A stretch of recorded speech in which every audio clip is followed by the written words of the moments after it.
दोस्तों दोस्तों नमस्कार। एक बहुत लंबे अरसे के बाद आप लोगों से बातचीत हो रही है। कुछ ऐसे अपरिहार्य कारण बन गए जिनके कारण सोशियोलॉजिकल पाथवेज, जिसको कि लगातार एक्टिव रहने का आश्वासन और प्रॉमिस हमने किया था, वो नहीं हो पाया। कुछ कारणों से यह स्थितियां डेवलप हुई और हम लोग आपस में बातचीत नहीं कर पाए। इस बात की शुरुआत हम आरपीएससी में जो हमारे यंग लेक्चरर्स की एंट्री हो रही है, उनको बधाई और उनके भविष्य की शुभकामनाओं के साथ कर रहे हैं। मैं पहले चाह रहा था कि सैद्धांतिक पक्षों पर बात की जाए, लेकिन नई एंट्री और जो कुछ आज के दौर में डेवलप हो रहा है, उसको देखते हुए मुझे लगा कि समाजशास्त्र के विकास की भावी संभावनाएं क्या हो सकती हैं, इनके ऊपर हम एक या दो वक्तव्यों के अंदर चर्चा करें और उसके बाद जो नए सिद्धांत इमर्ज हुए हैं, उन सिद्धांतों को विकास की इस भावी संभावना के साथ में जोड़ें। टाइटल इसलिए हमने ये चुना कि समाजशास्त्र के विकास की भावी संभावनाएं क्या हो सकती हैं। दो तीन चीजें बहुत इंपॉर्टेंट डेवलपमेंट के रूप में वर्तमान सामाजिक व्यवस्था में देखी जा सकती हैं। और मेरा अपना ये मानना है कि वर्तमान सामाजिक व्यवस्था में जो बदलाव हो रहे हैं, जो चुनौतियां हमारे सामने आ रही हैं, जिस तरह की संभावनाएं भविष्य के समाज को लेकर हमारे सामने उत्पन्न हो रही हैं, उन सबको ध्यान में रखकर समाजशास्त्र के विकास की भावी संभावना की बात की जाए। मैं इसलिए भी इस बात को कह रहा हूं कि अगर आपको ध्यान हो कि कमिंग क्राइसिस के अंदर ये चर्चा की गई थी कि वेस्टर्न सोशियोलॉजी में, पश्चिमी समाजशास्त्र में किस प्रकार की संभावनाएं उत्पन्न हो रही हैं और उन संकटों को समाजशास्त्र कैसे एड्रेस कर सकता है। एल्विन गाउल्डर ने उस पर अपना एक पूरा नैरेटिव प्रस्तुत किया था और उसके बाद में कई नैरेटिव्स हमारे सामने उभर करके आए हैं। तो उन तथ्यों को ध्यान में रखकर मुझे लगा कि आज हम भी समाजशास्त्र के सामने जो चुनौतियां हैं और उससे संबंधित विकास की जो भावी संभावनाएं बनती हैं, उस पर बातचीत की जाए। जॉर्ज लुकाच ने एक बहुत महत्वपूर्ण वक्तव्य दिया था दोस्तों, प्रारंभ में अपने नैरेटिव्स में। उन्होंने कहा था कि जब तर्क की समाप्ति होती है या तर्क का डिस्ट्रक्शन होता है, destruction of reason, now this destruction of reason becomes an important cause, rather it is invariably associated with the rise of fascism। तो जो फांसीवाद का उभार उस समय उत्पन्न होता है किसी भी समाज के अंदर, अनिवार्य रूप से जब तर्क का विच्छेदन होता है या तर्क की समाप्ति होती है। तो क्या आज के दौर में हम ये देखें कि तर्क की समाप्ति की संभावनाएं उभर करके आ रही हैं, क्योंकि अब रीजन के ऊपर, रीजनिंग के ऊपर कोई बात नहीं करता, फेथ के ऊपर बात करते हैं, ब्लाइंड बिलीफ के ऊपर बात करते हैं, करिस्मेटिक लीडरशिप को ट्रांसेंडेंटल मानकर, उसे पारलौकिक मानकर सामाजिक व्यवस्था का संचालन किस तरह से संभव हो सकता है, इसकी चर्चा की जाने लगी है। जो पॉलिटिकल पावर है, वो पॉलिटिकल पावर विभिन्न देशों के ऊपर बड़ी खतरनाक किस्म के आर्थिक दबाव डाल रही हैं और उनको बाध्य कर रही हैं कि आपके अपने इंपोर्ट एक्सपोर्ट के रिलेशंस विभिन्न देशों के साथ किन किन शर्तों पर होने चाहिए। और वो शर्त जो विदेशी शक्तियां हैं, जो वेस्टर्न पावर हैं, वो वेस्टर्न पावर डिटरमिन कर रही हैं। ये एक नए किस्म का डेवलपमेंट है जो हमें 21वीं शताब्दी में फ्री मार्केट इकोनॉमी की उत्पत्ति के उपरांत देखने को मिल रहा है। दूसरा, समूचा विश्व किसी न किसी प्रकार के आतंकवाद का और किसी न किसी प्रकार की वारफेयर टेक्नोलॉजी के डेवलपमेंट का और थर्ड वर्ल्ड वॉर की एक बड़ी खतरनाक संभावनाओं के साथ जुड़ा हुआ है। तो हमारे सामने ये भी एक बहुत महत्वपूर्ण चुनौती है कि हम वॉर लाइक सिचुएशंस के साथ समूचे विश्व को विकसित होते हुए देख रहे हैं, नई किस्म की वारफेयर टेक्नोलॉजी को विकसित होते हुए देख रहे हैं, और प्रत्येक देश आतंकवाद के नाम पर, अपने आप को शक्ति संपन्न बनाने के नाम पर उस वॉरफेयर टेक्नोलॉजी को एक्सेप्ट करता चला जा रहा है। उसके ऊपर व्यय की जो सीमा है वो बढ़ती चली जा रही है, और नतीजा ये हो रहा है कि health, education system, public distribution system और आम जनता की, आम नागरिकों की जो बुनियादी जरूरतें हैं, उन बुनियादी जरूरतों के लिए जिन संसाधनों को उत्पन्न किया जाना चाहिए वे संसाधन उत्पन्न नहीं हो रहे। और सबसे खतरनाक डेवलपमेंट इसके साथ में ये भी है कि राज्य की जो औपचारिक संस्थाएं हैं, इंक्लूडिंग मीडिया, वे शक्ति संपन्न देश कैसे होना चाहिए, वॉरफेयर टेक्नोलॉजी कैसी होनी चाहिए, नेशनलिज्म की व्याख्या कैसी होनी चाहिए, राष्ट्र राज्यों के मध्य के संबंधों के स्वरूप कैसे होने चाहिए, चमत्कारिक नेतृत्व को हम किस तरह से संरक्षण और समर्थन प्रदान करें, इन सब को लेकर के नैरेटिव्स को कंस्ट्रक्ट किया जा रहा है। और वो कंस्ट्रक्शन मीडिया के माध्यम से, कार्यपालिका, न्यायपालिका, विधायिका के माध्यम से विभिन्न देशों में और विश्व के प्रत्येक भाग में किसी ना किसी रूप में प्रसारित करने की कोशिश की जा रही है। ये एक डेवलपमेंट है। जिनोसाइड आपको देखने को मिल रहा है, जिस तरह से युद्ध चल रहे हैं पिछले 2 साल से और 2 साल से अधिक समय के, उसमें बच्चों की मृत्यु हो रही है, महिलाओं की मृत्यु हो रही है, हजारों की संख्या में जो निरपराध नागरिक हैं वे मारे जा रहे हैं। और वे देश जो अपने आप को इस रूप में स्थापित करते थे, वे संस्थाएं जो अपने आप को इस रूप में स्थापित करती थी कि शांति होनी चाहिए, पीसफुल एक एनवायरनमेंट के अंतर्गत डेवलपमेंट की प्रोसेसेस होनी चाहिए, वे सब खत्म हो गई हैं, क्योंकि उन देशों ने शांति की, अहिंसा की, कोऑर्डिनेशन की, कोऑपरेशन की बात करना बंद कर दिया है। और युद्ध में जो देश हैं, उन देशों के द्वारा किए जाने वाले जो नागरिकों के प्रति व्यवहार हैं, जो हिंसक व्यवहार हैं, उनके ऊपर किसी भी प्रकार की टीका टिप्पणी करनी बंद कर दी है। यूएन भी अगर कुछ कहता है तो उसकी बात का कोई अब महत्व नहीं रह गया है। तो इंटरनेशनल ऑर्गेनाइजेशंस का धीरे धीरे उनकी उनकी इम्पोर्टेंस का लूज होना, और ये स्थितियां हमें प्रेरित करती हैं कि हम समाज शास्त्र के विकास की भावी संभावनाओं को इस तरह की जो विसंगति मूलक सामाजिक यथार्थ हैं, उन सामाजिक यथार्थ के बीच में से तलाशने की कोशिश करें। एक चीज एक विचार मेरे को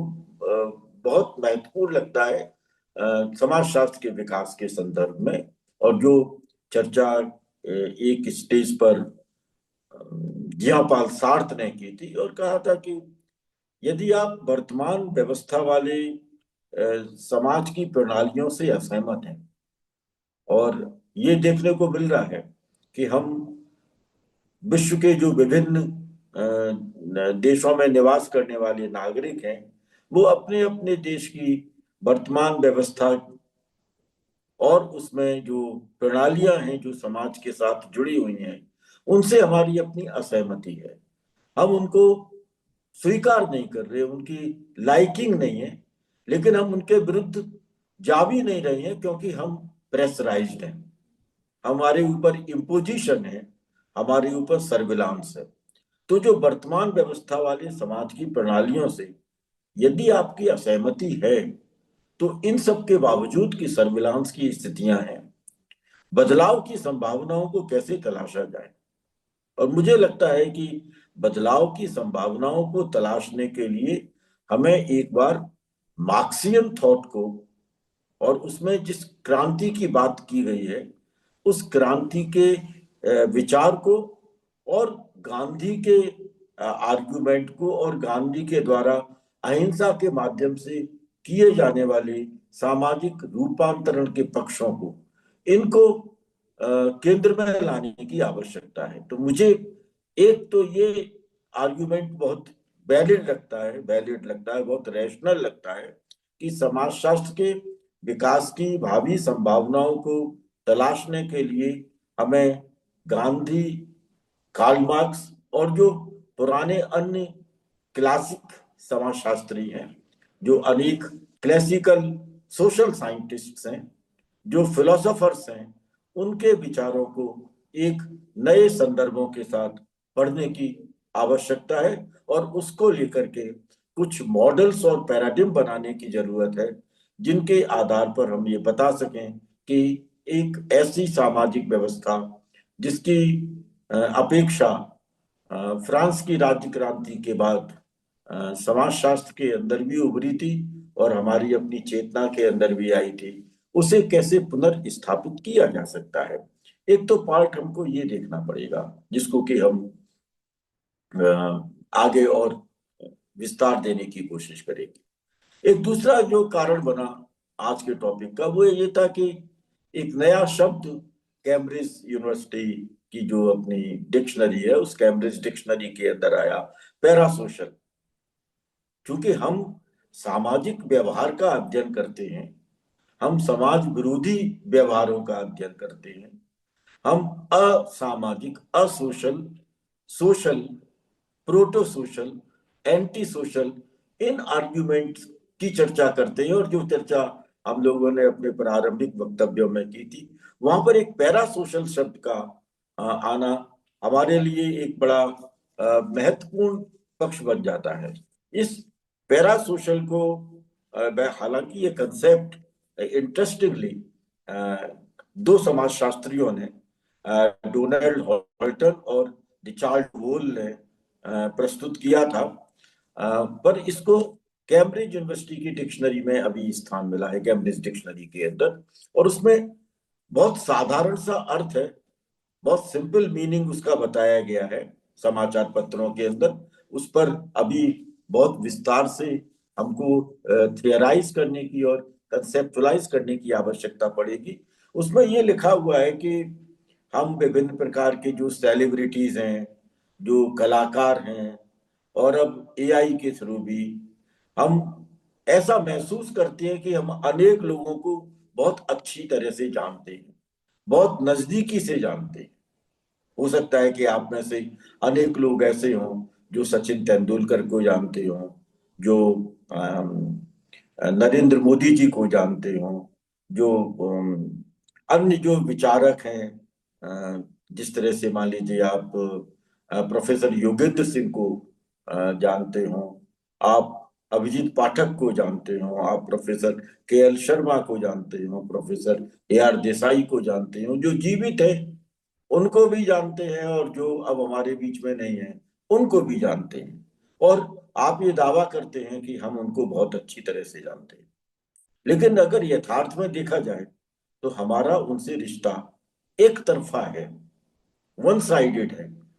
हम उनको जानते हैं विभिन्न माध्यमों से और शायद हमने उनके साथ अनेक प्रकार के संपर्क भी स्थापित किए हों, उनसे चर्चा भी की हो, लेकिन ये जरूरी नहीं कि वो हमको भी जानते हैं। तो अगर हमको वो नहीं जानते हैं या बहुत आंशिक रूप से जानते हैं तो हमारा रिश्ता उनके साथ में एक पक्षीय हो गया। इसको पैरा सोशल कहा गया। तो अब एक विकास की भावी संभावनाओं में हमको ये भी तलाशना पड़ेगा कि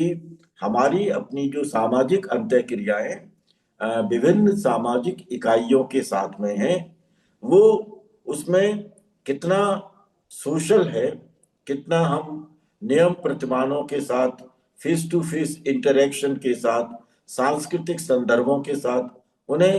अपनी जिंदगी का हिस्सा बना रहे हैं। और ये भी जानना पड़ेगा कि हमारी जितने लोगों के साथ अंतः क्रिया होती है, जितने लोगों के साथ अंतः संबंध होते हैं, उन अंतः संबंधों में हम उनको कितना जानते हैं, क्या ये हमारे संबंध एक पक्षीय तो नहीं है।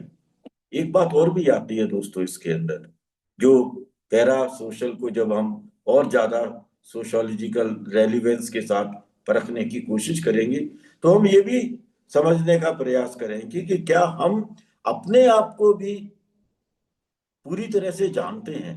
या हमारी अपनी पर्सनैलिटी का भी कोई ऐसा पक्ष है जो एक तरफा है, जो अभी तक हमारी अपनी चेतना का हिस्सा नहीं बना है। ये भी कभी हम उसका अध्ययन करने की कोशिश करें, और उसमें बहुत जरूरी होगा कि हम अ, मनोवैज्ञानिक पक्षों को उसके अंदर शामिल करने का प्रयास करें। हमारे अंदर, हमारी पर्सनैलिटी के अंदर इंटीमेट फ्रेंड्स कौन से हैं जिनके साथ हमारी क्लोजनेस है, और हमारी ही पर्सनैलिटी के अंदर इंटीमेट एनिमीज कौन से हैं जिनको कि हम जानने की कोशिश करना चाहते हैं, या हम जिनको जानते हैं, या उनके साथ में हमारा अपना जो अंडरस्टैंडिंग का मॉडल है वो निहायत एक पक्षीय है। हो सकता है कि हम उसको ना जानते हो, और दूसरा यह भी संभव हो सकता है कि उसको जानने के बावजूद हम उसे न जानने की स्थिति के साथ रखने की कोशिश कर रहे हो। इन सब के साथ में मुझे लगता है कि हमें पैरा सोशल की अवधारणा को देखना पड़ेगा। एक और पार्ट इसके अंदर बहुत महत्वपूर्ण हो जाता है जब हम आज की सामाजिक व्यवस्था को देखें, तो मुझे ऐसा लगने लगा है कि अब विभिन्न सामाजिक व्यवस्थाएं डेमोक्रेटिक नहीं है। और अगर वो डेमोक्रेटिक है भी, तो हम ये कहेंगे कि we are the part of the managed democratic system. ये डेमोक्रेटिक सिस्टम मैनेज किया जा रहा, इसका प्रबंधन है, ये प्रबंधनीय लोकतंत्र की एक स्थिति हमारे सामने है। और मैं यह प्रबंधन को एक बहुत व्यापक संदर्भ के साथ आपके सामने रखने की कोशिश कर रहा हूं, और मुझे लगता है कि इस पर समाजशास्त्र के विद्यार्थियों को विचार करने की जरूरत है कि क्या मैनेज डेमोक्रेसी हो सकती है, और अगर हो सकती है तो उसका स्वरूप क्या होगा। मेरी दृष्टि में एक स्वरूप उभर करके आया है, और वो ये है कि विभिन्न राज्य और उन राज्यों की अपनी राजनीतिक, आर्थिक, सामाजिक, प्रौद्योगिकीय, सांस्कृतिक जो शक्तियां हैं, जो पावर स्ट्रक्चर्स हैं, जो स्टेट के अंदर काम करते हैं, चाहे वो डोमिनेंस के फ्रेम में काम करते हो, और चाहे वो मोनोपोलिस्टिक फ्रेम में काम करते हो, जो राजनीतिक शक्तियां हैं या सामाजिक, आर्थिक, प्रौद्योगिकीय शक्तियां हैं, उन्होंने समाज के समाज की सामाजिक इकाइयों के एक हिस्से को, जिसको वो पसंद नहीं करते हैं, जो उनकी लाइकिंग का हिस्सा नहीं है, जिनके साथ में उनके डिफरेंसेस हैं, जिनके साथ में वो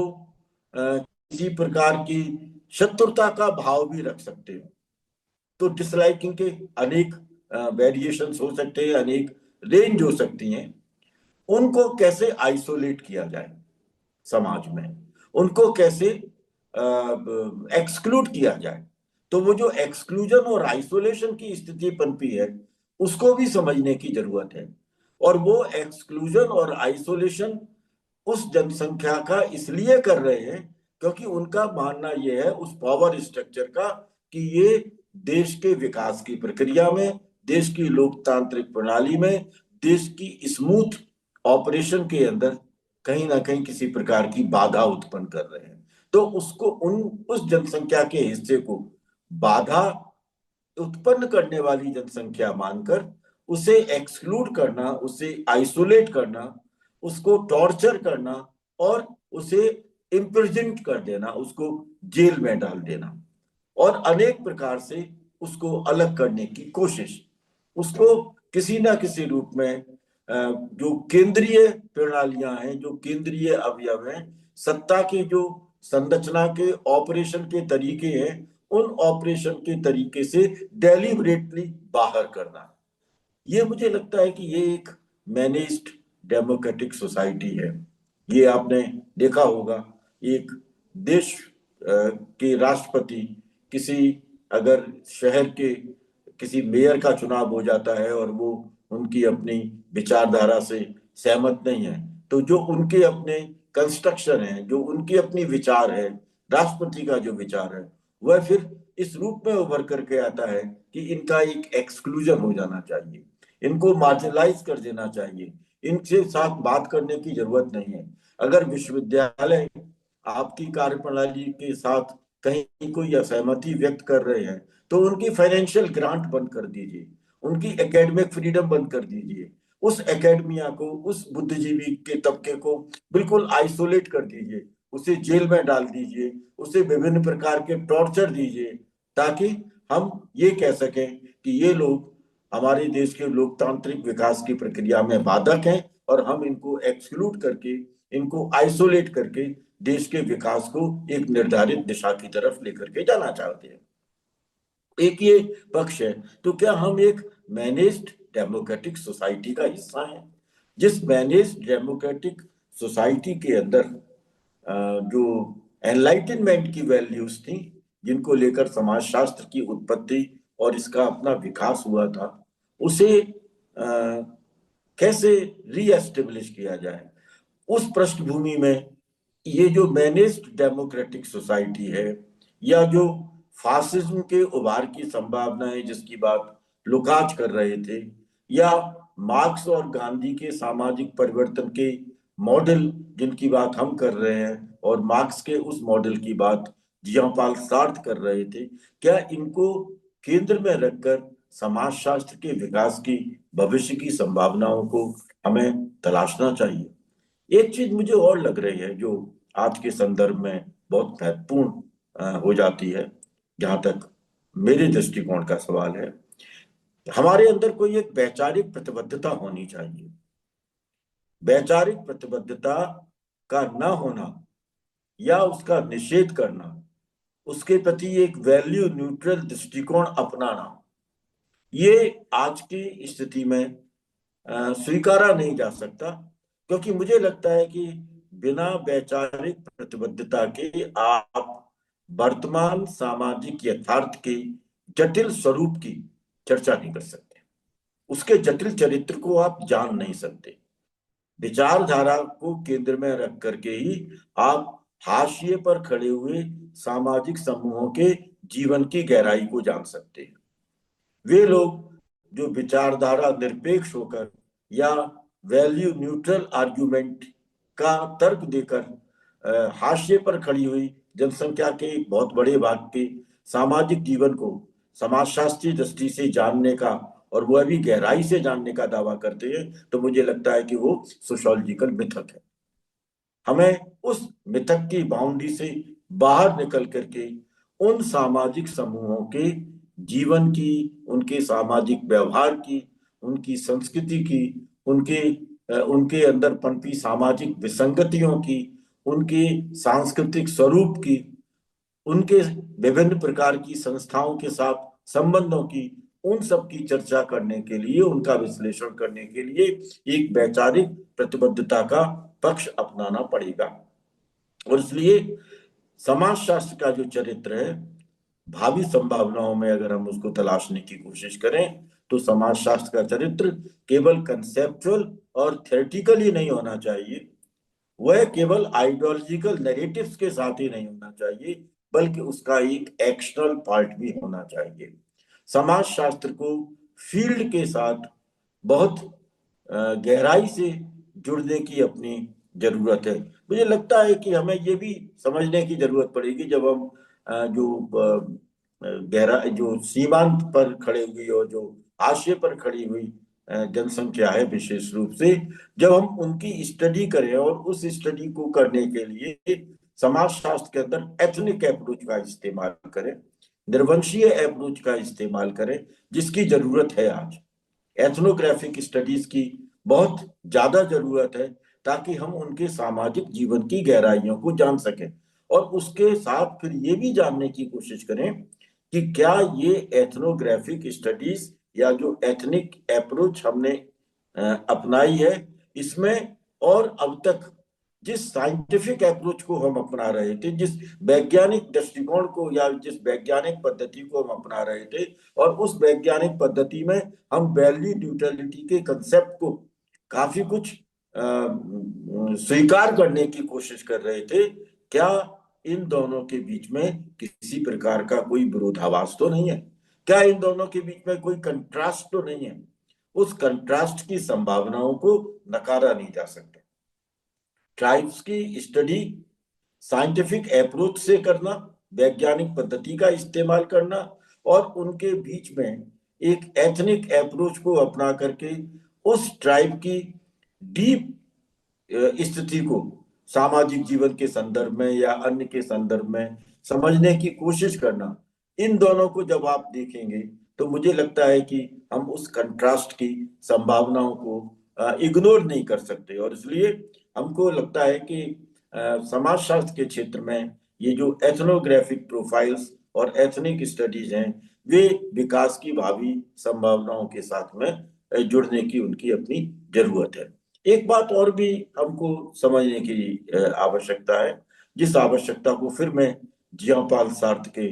विचार के साथ जोड़ने की कोशिश कर रहा हूँ। हम लोग लेखन की प्रक्रिया का हिस्सा हैं। कोई किताब पुस्तक लिखते हैं, कोई आर्टिकल लिखते हैं, समाचार पत्रों के अंदर भी हम अपने लेखों को प्रस्तुत करते हैं। तो